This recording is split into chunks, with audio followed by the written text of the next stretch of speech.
Assalomu alaykum o'rtoqlar. Bugungi mavzuyimiz juda ham seriozli mavzulardan biri patternlar. Ya'ni pattern bo'lganda ham juda ham kuchli 3 ta patternni o'rgatamiz. PPR, paglashение или PPR plus paglashение mix holatdagini ham o'rgatamiz.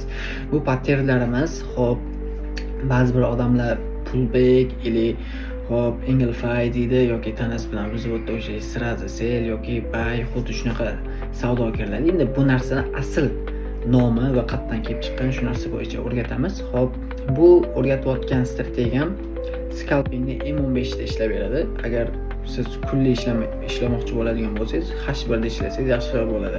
Yoki bu narsani H4 da ishlatadigan bo'lsangiz, juda ham sifatli ishlab beradi. Xo'p, bizga kerak bo'ladi ikkita sham, uchinchi sham qayerga chiqishini aniqlaymiz. Ya'ni bizda agar selga ishlamoqchi bo'lsangiz, yashil sham uni har doim u switchga qoldirib ketadi. Hop, switchga qoldirib ketgandan keyin buni tanasi ham yashil sham bilan qizil shamni tanasi bir xil yopilishi kerak bo'ladi. Yashil shamni yopilishi, qizil shamni ochilishi bir xil joyda bo'lishi kerak bo'ladi. Или birinchi o'rinda yashil shamni maksimumini yechib qo'ymagan bo'lishi kerak. Ya'ni yashil shamdan sal pastroqda bo'lishi kerak. Ma'lumotda yoki bu yoqda farqi yo'q. Nu qizil sham tanasi bilan yorgandagina bu sham yopilgandan keyinga chiqadigan sham balkim mana bunaqa chiqishi mumkin. Xo'p. Shu yerdan o'sha yopildi, yangi sham mana bunaqasiga chiqdi. Shu yerga kelganda savdo kiramiz, selni taklaymiz. Xo'p, 001, 002, 003.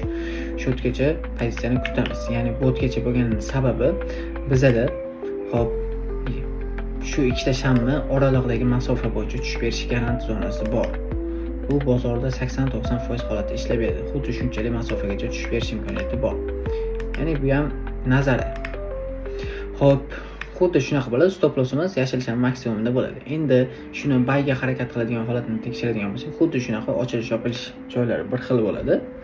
Lekin qizil shamni minimumini yashil shamni minimum buzib qo'ymagan, ya'ni tanasi bilan ham yoki xo'p, soyasi bilan ham yorib qo'ymagan bo'lish kerak. Qizil shamni tana maksimumini esa yashil sham tanasi bilan yorsagina siz keyingi shamda xo'p shu zonadan buyga harakat qilsangiz bo'ladi. Xuddi bunda ham take profit shu bu yoqda yashil shamni maksimum bilan qizil sham minimum orasidagi masofa qancha bo'ladigan shuncha joygacha chiqib berish garanti zonasi bo'ladi o'rtoqlar.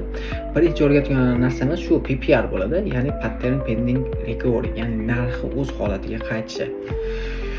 O'rtoqlar, keyingi kuchli patternlarimizdan biri bu paglashение. Ya'ni hozirgidan salgina farq qiladi, lekin ozgina detalli farqlari bor buni. Ya'ni qani, tanalar bir xil, hop, maksimum tomoni tanalari bir xil, lekin hop, pastki tomonda tanalari ozgina buzib qo'ygan. Tanani bu yoqda endi e'tibor beradigan narsamiz, tanani tana bilan buzsa, soyasi bilan buzsa emas, tanani tana bilan buzsa. Hop, qani, hop, sel ishlayapmizda bizda maksimumni, ya'ni buy'i maksimumni ham yetish kerak. Keyin buy'i tana tomonini keyingi sham tana bilan ham yetish kerak. Hop, 3 tomonlama yetsa ham bo'ladi bu holatda. Keyin bizning kiradigan zonamiz, entry zonamiz shu keyingi, masalan, qizil sham selga ishlamoqchi bo'lsangiz, qizil shamni tanasini yopilgan zonasi, ya'ni shu zona bo'ladi. Shu zonadan biz selga harakat qilsak bo'ladi. Stop lossimiz shu yerda bo'ladi. Take profitimiz, ya'ni shu qanchalik masofa bo'ladigan bo'lsa, shunchalik joyda bo'ladi. Xo'p, endi buy'da ham xuddi shunaqa, faqat teskarisi. Xo'p, ochilish yopilish zonalari bir xil. Buni minimumi yechib qo'ygan bo'lishi kerak. Shu narsani unutmang. Xo'p, keyin buni maksimumini tana bilan yora olmaydi, lekin tanasini tana bilan yoradi. Shu narsaga ham e'tibor beramiz. Keyin bizning kirish zonamiz shu yopilgan tana bilan hop entry zona qilsak bo'ladi. Ya'ni yopilish bilan shap etib savdo qilib qo'ysangiz bo'ladi. Ya'ni foyda ham shu qanchalik masofa bo'ladigan bo'lsa, shunchalik chiqib beradi. Bu paglashение bo'ladi. Endi sizlarga PPR plus paglashenieni o'rgatilgan bo'lsa, o'rtoqlar, endi ikkitasidan ham kuchli bo'lgan eng kuchli patternlardan biri bu PPR plus paglashение, ya'ni mix holatdagi patternimiz. Bu juda ham kuchli zonalarni aniqlab beradi. Shu shaklda pattern shakllanadigan bo'lsa, xuddi shu shablon, ya'ni formula bilan savdo kiradigan bo'lsangiz, juda ham pastda 99% holatlarda tek bilan birga chiqasiz. Ya'ni buni yashil shammi, qizil shammi, maksimumi shami bilan ham buzish kerak. Va bu tomonda elitanis bilan ikkita shamma tanasi bir xil yopilishi kerak. Keyin buni yashil shamma minimumini qizil sham tanasi bilan ham buzish kerak. E'tibor bering shu narsaga. Keyin bizning savdoga kiradigan joyimiz yashil shamma minimumdan savdoga risk bilan birga kiramiz. Endi risk deganda ham har xil risklar bo'ladi.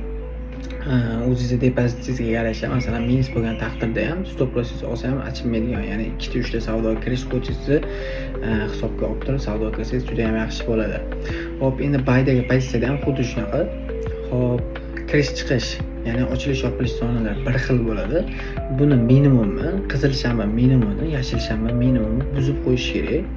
Ili tanalari, pastki tanalari bir xil bo'lishi kerak. Tepadagi tanalar esa qizil shamma tanasini ham, ili soyasini ham, polni narxi tanasi bilan yangilab qo'yish kerak.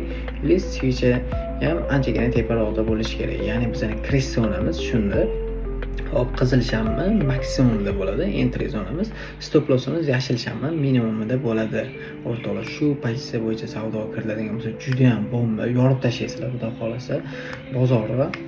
Hop, o'rtoqlar, endi bu narsani 3 ta sizlarga pattern berdim. Shuni chiroylilab daftaringizga ko'chirib, tipa formula sifatida yozib oladigan bo'lsangiz, juda ham yaxshi bo'ladi. Endi shunaqangi chiroyli ila sifatli kontentlar chiqishi uchun podpiska bosib qo'ysangiz, bundan ham biz ishtiyoq olib turib, hop, ilhomlanib, sizlarga eng sifatli, hop, o'zimizda shaxsiy strategiyalarni ham o'rgatishni boshlaymiz. Barchasini tekinga o'rgatiladi, o'rtoqlar. Shu narsasiga ham e'tibor bering, o'rtoqlar. Sizlar uchun bugun xudo xolasa menimcha yetarli bo'lgan narsani o'rgatdim. Bu narsalardan faqat manfaatli foydalansangiz, biz ham xursand bo'lamiz. Kommentlarda, izohlarda o'z fikringizni qoldiring, o'rtoqlar. Gaplashamiz, sog' bo'lasizlar.